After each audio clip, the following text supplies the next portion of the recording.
नमस्कार, मी भाऊ तोरसेकर. तुम्ही बघत आहात प्रतिपक्ष. मित्रांनो, सध्या जे लोकसभेच्या निवडणुकीच्या निमित्ताने महाराष्ट्रात राजकारणाचं धुमशान चालू आहे, धुमाकूळ चालू आहे. सगळ्यात संघटित पक्षांची उलटसुलट तारांबळ उडालेली आहे, पळापळ चालू आहे. कोण कुठल्या पक्षात आहे त्याचाही अंदाज घेता येत नाही आहे. कोण कोणाची बी टीम आहे, कोणाची ए टीम आहे, याच्यावर आरोप प्रत्यारोप चालू आहेत. सगळेच भांबावलेले आहेत. मी कुठल्याही पक्षाला त्यातून बाजूला काढणार नाही. सगळेच पक्ष आणि सगळ्याच पक्षाचे कार्यकर्तेसुद्धा भांबावलेले आहेत. एक ठराविक आपण असं 20-25 लोकसभा मतदारसंघ असे असतील की जिथे त्या कार्यकर्त्यांना आपण कुठल्या पक्षात आहोत, आपण कुठल्या उमेदवाराचं काम करणार आहोत हे माहिती आहे. पण बाकीच्या ठिकाणी बघाल तर इतका सावळा गोंधळ आहे की आपण कुठल्या उमेदवारासाठी काम करायचं आहे याचा त्या बिचाऱ्या कार्यकर्त्यांना पत्ता नाही किंवा त्या पक्षांच्या स्थानिक नेत्यांनासुद्धा पत्ता नाही आहे. आणि या सगळ्या गदारोळामध्ये मला एक अत्यंत स्थिर भूमिकेतला माणूस दिसतो. तो राजकीय नेता नसला तरी मला वाटतं आज त्याची पाठ थोपटली पाहिजे. आणि म्हणून मी परत एकदा अंतरवली सराटी, तालुका अंबड, जिल्हा जालना इथले मराठा योद्धा मनोज जरांगे पाटील यांची पाठ थोपटायची ठरवलेली आहे. राजकारण हे माध्यमातून टी व्ही चॅनेलमधून चालवता येत नाही. याचा लवकरच साक्षात्कार झालेले आजचे महाराष्ट्रातले एकमेव नेता कोण असतील तर ते मनोज जरांगे पाटील आहेत हे माझ्या लक्षात आलं.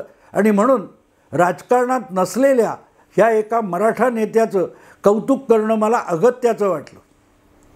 तुम्हाला आठवत असेल, एक महिनाभरापूर्वी एक सनसनाटी आयडिया जरांगे पाटलांच्या समर्थकांनी काढलेली होती की प्रत्येक लोकसभा मतदारसंघात प्रत्येक गावातून 2 किंवा 5 उमेदवार उभे करायचे आणि अख्खा निवडणुकीची प्रक्रिया जी आहे ती गोंधळवून टाकायची, अशी भूमिका ह्या जरांगे समर्थकांनी घेतली होती.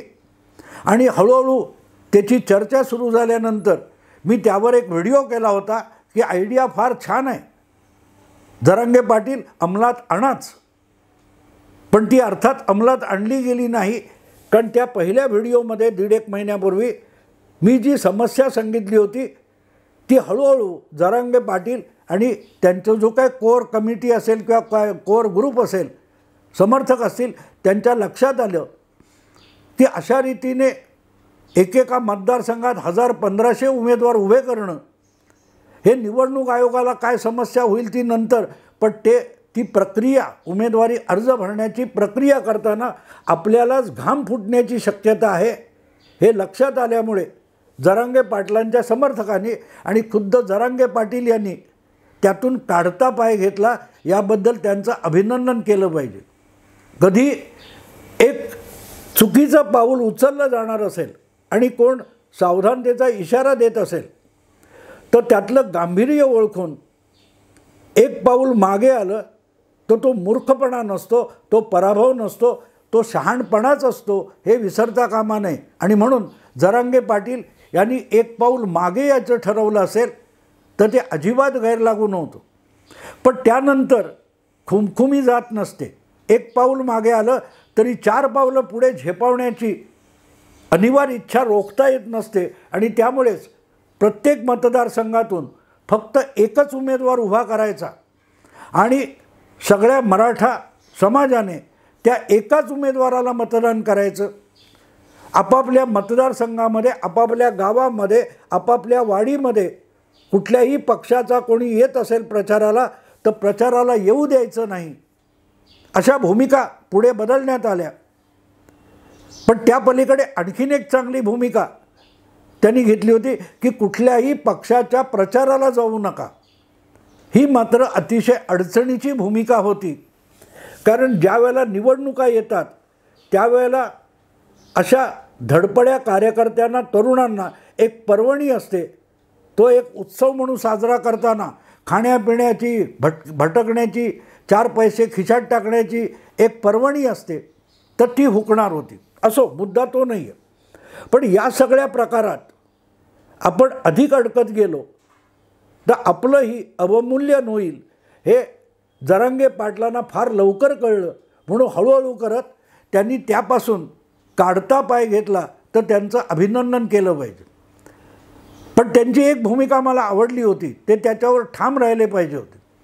कारण भले जगाला काय वाटतं, कोणाला काय वाटतं सोडून द्या, पण जरांगे पाटील यांना आपण जे आंदोलन केलं आणि जे आंदोलन प्रामुख्याने माध्यमातून गाजत होतं, मीडियामधून गाजत होतं, टी व्हीच्या चॅनेलवर गाजत होतं, पण जमिनीवर त्या आंदोलनाची स्थिती काय आहे, जनमानसाची जी भूमी आहे त्या भूमीवर मराठा आरक्षण आंदोलनाला कितपत प्रतिसाद होता ते तो कळण्याची सुद्धा लोकसभा निवडणूक ही एक चांगली परीक्षा ठरली असती. आणि म्हणून मला असं वाटतं की जरांगे पाटलांनी जो प्रत्येक मतदारसंघात फक्त एकच मराठा उमेदवार, मराठा आंदोलनाचा अपक्ष उमेदवार उभा करण्याची जी भूमिका घेतली होती ती अतिशय रास्त आणि योग्य भूमिका होती.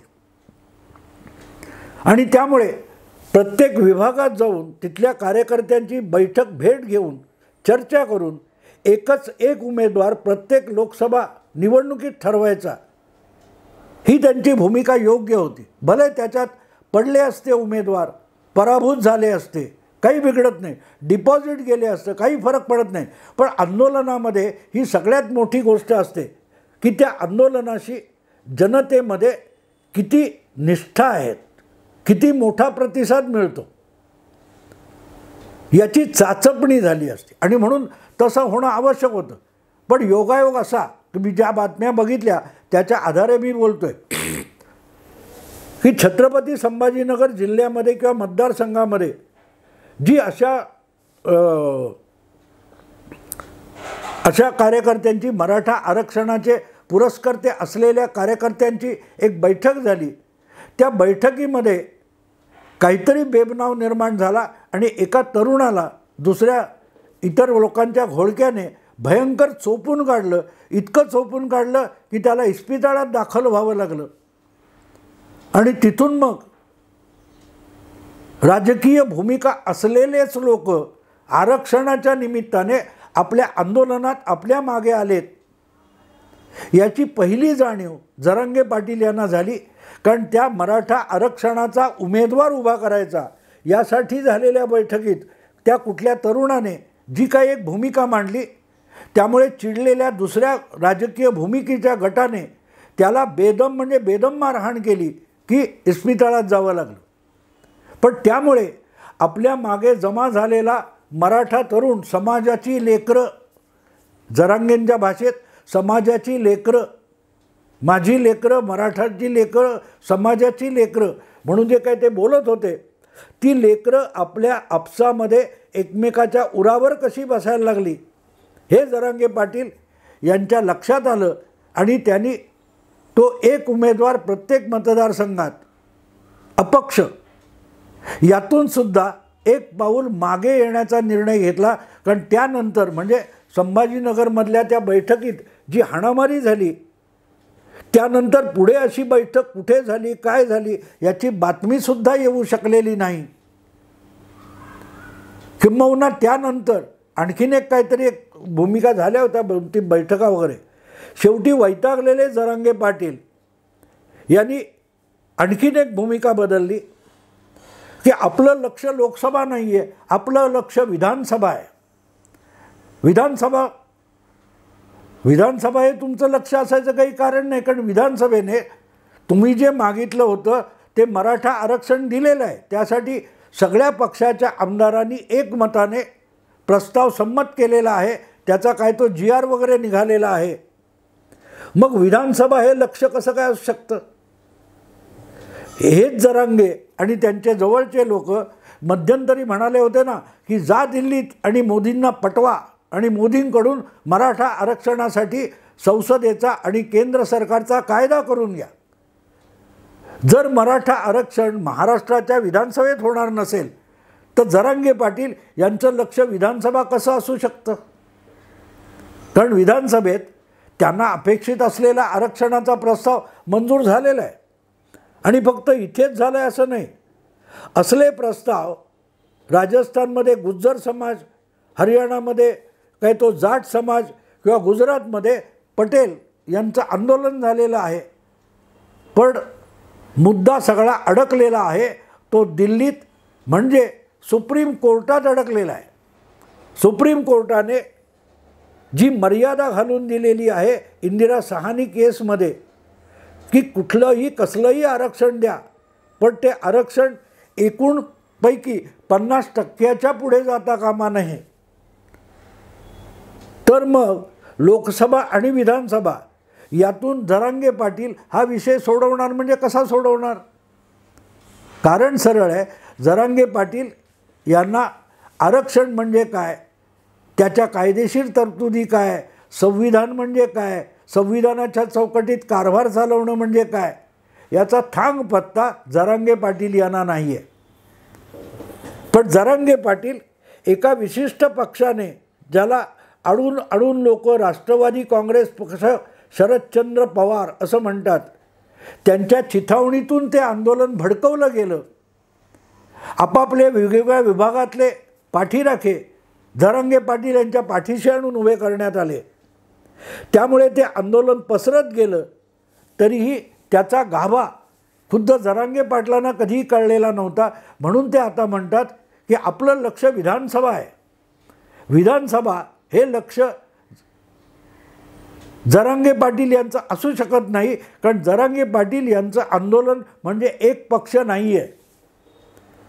कुठलाही पक्ष निवडून आला, अगदी शरद पवारांना जरांगे पाटलांनी उघड पाठिंबा दिला आणि त्यांचा राष्ट्रवादी काँग्रेस, शरदचंद्र पवार हा पक्ष बहुमताने विधानसभेत निवडून आला, तरीही मराठा आरक्षणाचा विषय महाराष्ट्राच्या विधानसभेत सुटू शकत नाही. कारण तिथे प्रस्ताव पास झाला तरी त्याला केंद्राची आणि सुप्रीम कोर्टाची मान्यता मिळावी लागेल. केंद्राचीही मान्यता पुरेशी नाही. ही बाब जर असेल तर जरांगे पाटील विधानसभा हे आपलं लक्ष आहे असं का म्हणतात? अर्थात या प्रश्नाचं उत्तर त्यांच्याकडे नसणार, कारण जरांगे पाटलांना काहीच माहिती नाही, कशातलंही काही माहिती नाही. एक त्या आंदोलनातून किंवा त्यावर लाठीमार, अश्रुधूर वगैरे झाला, काही केसेस घातल्या गेल्या, पोलिसांकडून दडपशाही थोडीफार झाली, त्यामुळे जी सहानुभूतीची लाट उमटली त्याच्यावर जरांगे पाटील स्वार झालेले होते. पण अशी सहानुभूतीची लाट असते ही फार काळ टिकणारी नसते. अगदी आत्ताची गोष्ट घ्या. केजरीवाल जे दिल्लीचे मुख्यमंत्री आहेत, त्यांना अटक झाल्यानंतर जी पहिल्यांदा एक आम आदमी पक्षाच्या समर्थक, पाठीराखी आणि कार्यकर्ते यांची निषेधाची लाट उमटली होती. त्यांनी दिल्लीमध्ये अक्षरशः धुमाकूळ घातला होता. प्रत्येकाच्या अंगात तो पिवळा टी शर्ट, मै भी केजरीवाल वगैरे वगैरे आठवतं तुम्हाला? 2-3 दिवसात विषय संपला. कारण कार्यकर्ते पाठीराखे असतात, त्यांनासुद्धा आपलं पोटपाणी असतं, घरातली चूल पेटावी लागते. ती चूल पेटली तर त्याच्यावर जे काय अन्न शिजवलं जातं ते कमावण्यासाठी कामधंदा करावा लागतो. त्यामुळे 1-2% कार्यकर्ते सोडले तर 98% जमणारी गर्दी ही दिवस रात्र पोटा पाण्याच्या मागे पळणारी गर्दी असते. त्यामुळे आंदोलन हे ठराविक काळासाठी मर्यादित असू शकतं. त्याच्या पुढे आंदोलन ताणलं तर त्या आंदोलनाचा बोजवारा उडण्याला पर्याय नसतो. आंदोलनं बेमुदत होत नाहीत. उपोषण बेमुदत होऊ शकतं, आमरण होऊ शकतं, कारण तुम्ही एकटे एका जागी बसता, अर्धा तुमचे सवंगडी असलं की पुरतं.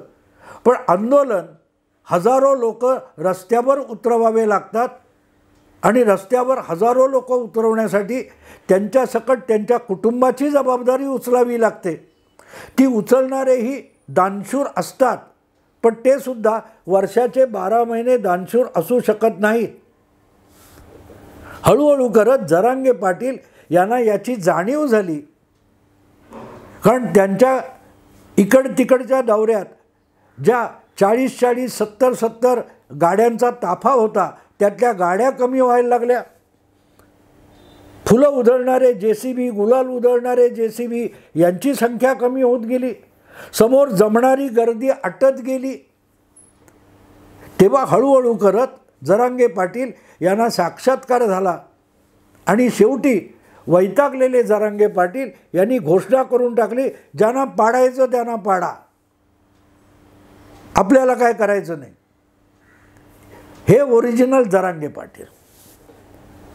6 महिने फार धुमाकूळ घालून घेतला आणि मग जरांगे पाटलांना कळलं की आपण फडणवीस पण नाही, आपण शरद पवार पण नाही, आपण अजितदादा पण नाही, आपण एकनाथ शिंदे पण नाही. कारण सार्वजनिक जीवनात अखंड वावरणं म्हणजे आपल्या सगळ्या कुटुंबापासून दूर राहून लोकांचं काम करताना शिव्या शापसुद्धा सहन करावे लागतात. आपलं खाजगी आयुष्य उरत नाही. यश मिळालं तर त्याचे शेकडो भागीदार असतात, पण अपयश पदरी आलं तर कोणी हिंग लावून विचारत नाही. याची जाणीव हळूहळू करत जरांगे पाटील यांना झालेली आहे. आणि म्हणून जसजसा निवडणुकीचा ज्वर ताप वाढत चालला आहे, हवा तापत चालली आहे, तसतसे जरांगे पाटील यांना सगळ्याच राजकीय पक्षांनी आणि माध्यमातल्या कॅमेरा आणि पत्रकारांनी सुद्धा जरांगे पाटील यांना कोल्ड स्टोरेजमध्ये नेऊन ठेवलेलं आहे. तुम्ही बघाल 2 महिन्यापूर्वी जिथे तिथे जरांगे पाटील दिसत होते. जरांगे पाटील निघाले, जरांगे पाटील उठले, जरांगे पाटील शिंकले, जरांगे पाटील रडले. ऐकत होता ना तुम्ही? आत्ता चाललो, सागरवर येतो, मला गोळ्या घाल, निघालो मी सागरवर. आठवतं तुम्हाला? कुठे आहेत ते जरांगे पाटील? सागर बंगला तिथेच आहे. आजसुद्धा उपमुख्यमंत्री देवेंद्र फडणवीस तिथेच वास्तव्य करतात.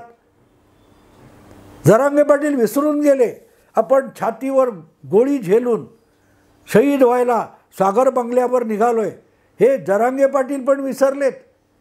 त्यांच्या त्या आवेशाचं कौतुक करणारी माध्यमं पण विसरलीत. माध्यमं तर जरांगे पाटील पण विसरलीत. गेल्या आठवड्याभरात कुठच्याही चॅनेलवर किंवा कुठल्याही वर्तमानपत्रात फारसं कुठे जरांगे पाटील यांचा उल्लेखसुद्धा आलेला नाही. आणि प्रामुख्याने संभाजीनगरच्या त्या बैठकीमध्ये उमेदवार ठरवायच्या जी काय हाणामारी झाली त्यानंतर जरांगे पाटील हे माध्यमातून जवळपास अंतर्धान पावलेले आहेत.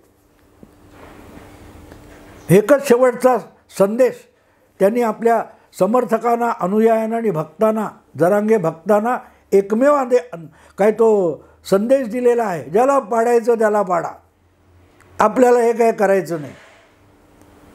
मित्रांनो, प्रत्येक मतदारसंघामध्ये आरक्षण समर्थक असा एकमेव अपक्ष मराठा उमेदवार उभा करणं हे अशक्य नव्हतं. बाकीचे सोडून द्या, पण अगदी काल परवा प्रकाश आंबेडकरसुद्धा जरांगे पाटील यांना पाठिंबा द्यायला आणि त्यांची मदत मागायला अंतरवली सराटीला गेले होते. पण तिथेसुद्धा जरांगे पाटील यांनी हात झटकले. कारण हळूहळू करत हे घोंगडं आपल्या गळ्यात येऊन पडलं आणि आता त्यातून ते सुखरूप बाहेर कसं पडायचं ही जरांगे पाटलांसमोरची समस्या झालेली आहे. मित्रांनो, कौतुक होतं तेव्हा ठीक असतं. हे सगळं असलं जे राजकारण असतं ना, ते त्या क्रेडिट कार्डसारखं असतं. कुठच्याही मॉलमध्ये जा, कुठल्याही दुकानात, पेट्रोल पंपावर जा, कार्ड घासलं की पैसे कॅश द्यायची गरज नाही. पण महिन्याच्या शेवटी त्या क्रेडिट कार्डचं बिल येतं ना, तेव्हा डोळे पांढरे होतात. जरांगे पाटील त्यांना माध्यमातून मिळालेली प्रसिद्धी, आंदोलन आणि त्यांच्याकडे मुख्यमंत्री, उपमुख्यमंत्री, त्यांचे PA, OSD वगैरे येऊन नाक रगडत होते, त्याचा खूप आनंद होता. कार्ड घासलं, पेमेंट झालं. आता प्रॉब्लेम असा आहे की लोक गळ्याशी यायला लागलेत आणि त्यामुळे पाडायचं त्यांना पाडा असं म्हणून जरांगे पाटील यांनी या सगळ्या निवडणुकीतून अंग काढून घेतलंय. मराठ्यांची मतं तुम्हाला नकोत का असं दमदाटी करत बोलणारे जरांगे पाटील आता मराठ्यांची मतं कुठे जाणार, कोणाला द्यायची याच्यावर सुद्धा चकार शब्द बोलेनासे झालेत. एकूणच मराठा आरक्षण असो किंवा निवडणुका असोत, भाजप, राष्ट्रवादी किंवा आणखीन कुठलाही पक्ष, कुठलंही सरकार असो, जरांगे पाटील हात झटकून मोकळे झालेत. मी इथेच थांबतो. आवडलं लाईक करा, शेअर करा, सबस्क्राईब करा. नमस्कार.